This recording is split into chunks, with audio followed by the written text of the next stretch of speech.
Hai penonton, dan selamat datang di alur cerita game. Pada kesempatan kali ini, yang punya channel ini akan merangkum seluruh alur cerita Gaiden Story milik Maeda Keiji. Kalau sebelumnya dari story miliknya Motochika Chosokabe, tetapi sekarang gilirannya si Keiji. Sekedar info pula, mungkin kedepannya akan sedikit mengalami keterlambatan upload yang disebabkan oleh masalah kuota yang sekarat. Misalkan ada donasi, monggo, lumayan buat tambah-tambah kuota.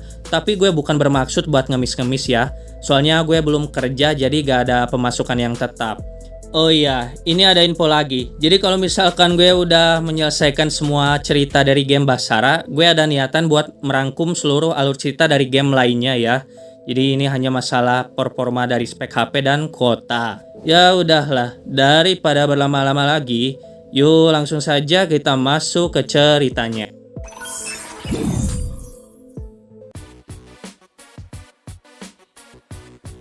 Kisah ini akan dimulai dengan menampilkan visual anime yang memperlihatkan Keiji sedang tertidur.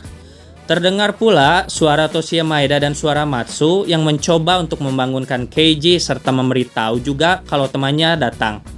Ya, penonton bisa lihat sendiri kalau teman Keiji yang datang itu ternyata adalah Toyotomi Hideyoshi. Kedatangan Hideyoshi ke sini pula yaitu disebabkan karena mereka sudah merencanakan sesuatu untuk dilakukan pada hari ini. Tahu kalau si Keiji ini pelor, akhirnya Hideyoshi tetap membawa Keiji pergi dengan cara menyeretnya. Ketika mereka berjalan melewati jembatan, Keiji mengungkapkan bahwa hari ini dia begitu bersemangat untuk merealisasikan rencananya dengan Hideyoshi.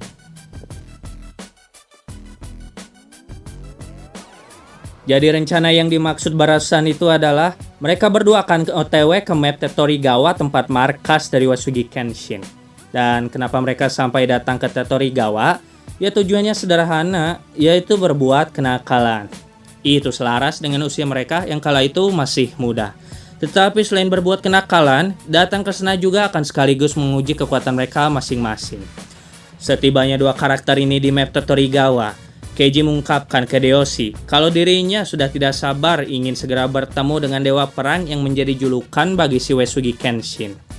Tapi sebelum lanjut, Keiji mengingatkan ke Hideyoshi agar jangan sampai tertangkap oleh pasukan musuh. Begitu juga Hideyoshi mengingatkan balik Keiji untuk jangan sampai tertangkap. Soalnya kalau ketangkap bisa-bisa musuh bakal mencabut bulu kepalanya Keiji. Langsung saja Keiji membabat semua pasukan recehnya Kenshin beserta penjaga gerbangnya. Sebenarnya ini map pernah gue ceritain di storynya Shoichi sebelumnya. Jadi di sini gue singkat aja demi bisa menghemat durasi.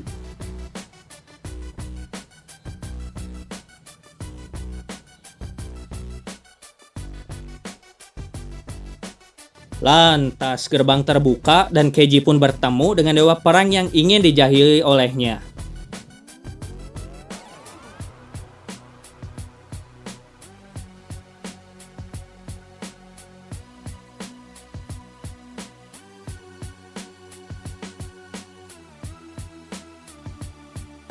Singkat cerita, Keiji berhasil mengalahkan Kenshin dengan gabungan dari Battle Drive beserta Basara Attack-nya.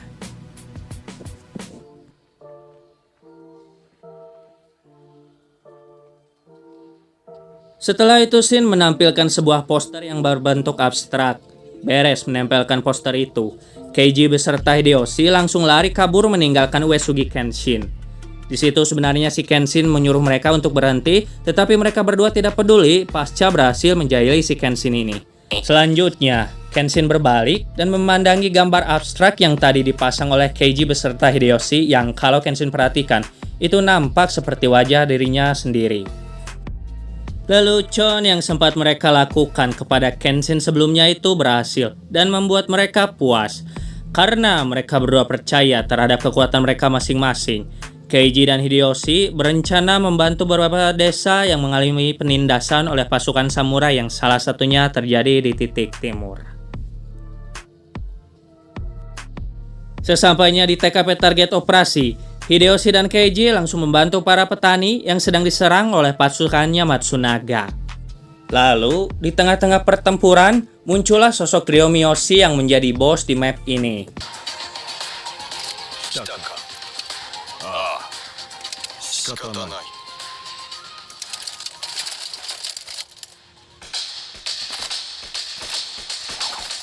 鋭く素早く終わらせる。それが情け。Satu persatu, trio Miyoshi berhasil dikalahkan oleh Keiji. Hingga pada akhirnya, Keiji berhasil memukul mundur pasukan musuh yang dibantu oleh Hideyoshi. Kemudian scene menunjukkan Keiji beserta 3 petani yang sedang merayakan kemenangan mereka atas berhasilnya mengusir pasukan musuh.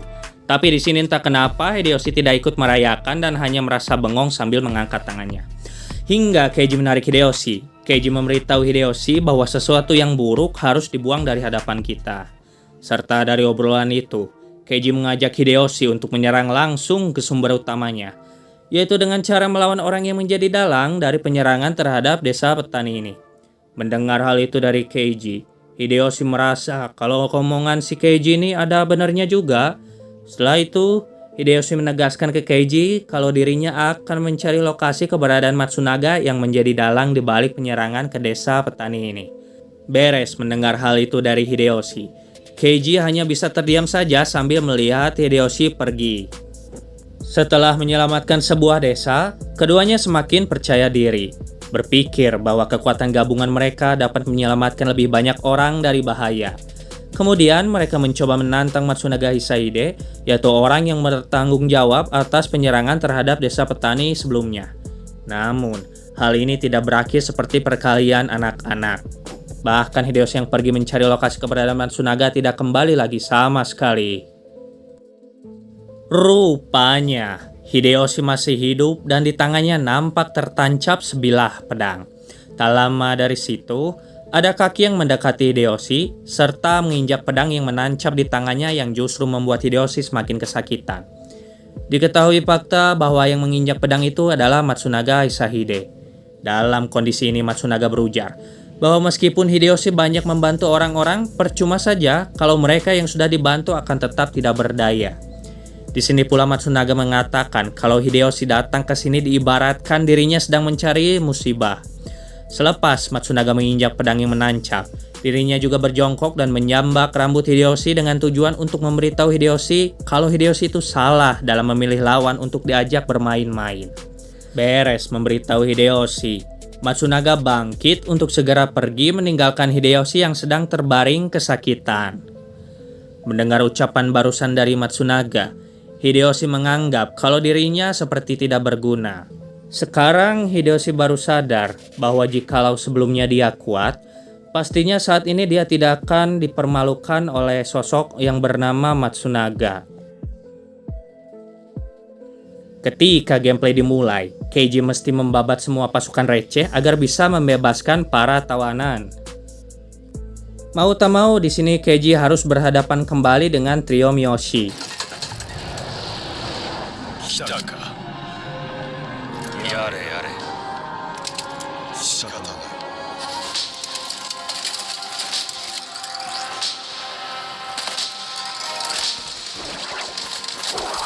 これで全てを終わらせる。今日がお前の落日。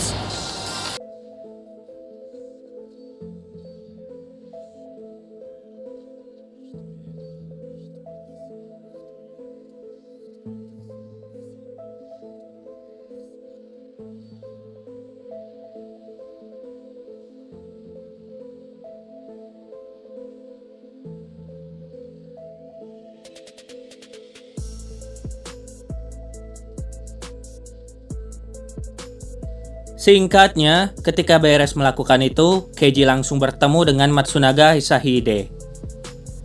Disitulah scene menampilkan Keiji yang baru sampai dan Matsunaga yang sedang membelakangi Keiji. Lalu di situ Matsunaga sempat menyindir Keiji tentang kenapa datang tanpa mengucapkan salam ke dirinya.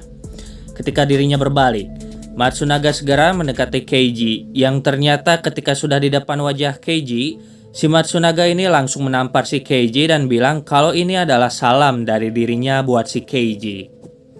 Setelah menerima tamparan itu, Keiji hanya bisa terdiam dan tidak membalas balik. Kemudian dilanjutkan dengan Matsunaga yang mengungkapkan kalau tugas orang dewasa itu adalah mengajari anak-anak tentang hidup di dunia ini. Yang mana justru terdengar seperti sedang mengejek si Keiji. Sembari dilanjutkan dengan gameplay. Di sini Keiji udah nge-taunting sebanyak 51 kali gaya yang membuat Basara attack-nya berdurasi lebih lama. Tak lama dari situ, ketika bar darah Matsunaga mencapai setengahnya, ditampilkan juga adegan di mana Matsunaga ikut menggunakan kendi ungu yang memberikan efek pemulihan luka.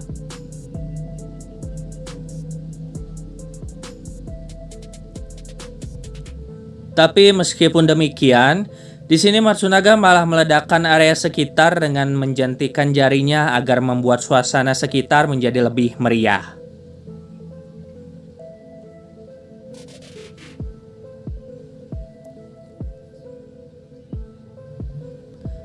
Bahkan sampai Matsunaga dalam game kalah pun kita tidak mengetahui apakah Keiji benar-benar menghabisinya atau justru Matsunaga malah kabur seperti yang ada pada cerita Kojuro.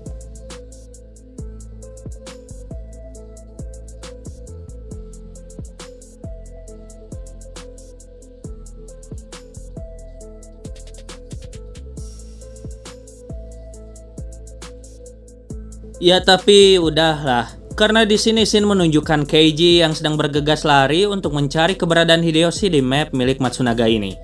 Singkat cerita, akhirnya Keiji menemukan Hideyoshi. Namun, alangkah kagetnya dirinya ketika melihat banyak jasad para pasukan receh milik Matsunaga yang sudah dibantai habis oleh si Hideyoshi ini. Bak sedang kesetanan. Hideyoshi tanpa sadar seperti sudah kelepasan dan Keiji melihat hal itu seperti merasa kalau yang dihadapannya ini bukanlah temannya. Lalu Keiji bertanya, apakah ini semua adalah perbuatan dari Hideyoshi? Dan Hideyoshi bilang, tidak ada jalan lain sebab dirinya lemah, serta Hideyoshi tidak mau kehilangan apapun karenanya.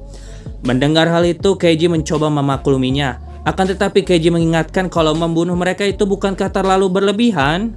Setelah mendengar itu, Hideyoshi menjawab, kalau menjadi lemah itu dosa, sebab barang siapa yang tidak memiliki kekuatan, maka tidak dapat mencapai apapun. Hideyoshi juga mengungkapkan, kalau manusia memiliki mimpi tetapi menyerah ketika tidak dapat mencapainya itu sungguh menjijikan bagi dirinya. Selepas Hideyoshi membeberkan semua unek-unek yang selama ini dia pendam, dirinya berjalan melewati Keiji. Dan dari kejadian ini pula yang mengubah arah pandangan hidup Hideyoshi bahwa menjadi kuat itu adalah sesuatu yang menjanjikan bagi siapapun dalam hidup ini.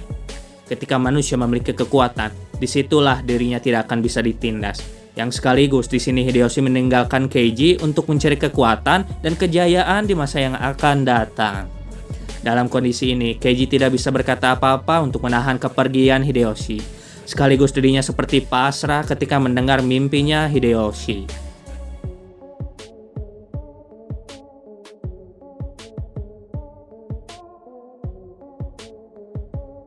Berikutnya scene dilanjutkan kembali dengan visual anime yang sedang menampakkan halaman kediamannya si Keiji.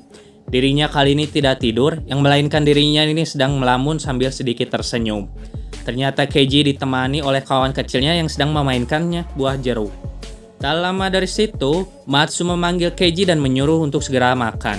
Namun bukannya dirinya beranjak untuk pergi makan, justru dirinya malah duduk sila yang disusul dengan si monyet nyamperin si Keiji.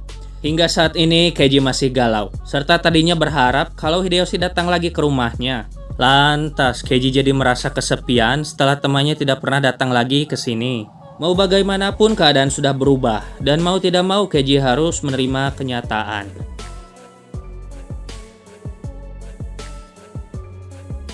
Ya, kurang lebih begitulah ending dari seluruh alur cerita Gaiden Story milik Maeda Keiji ini.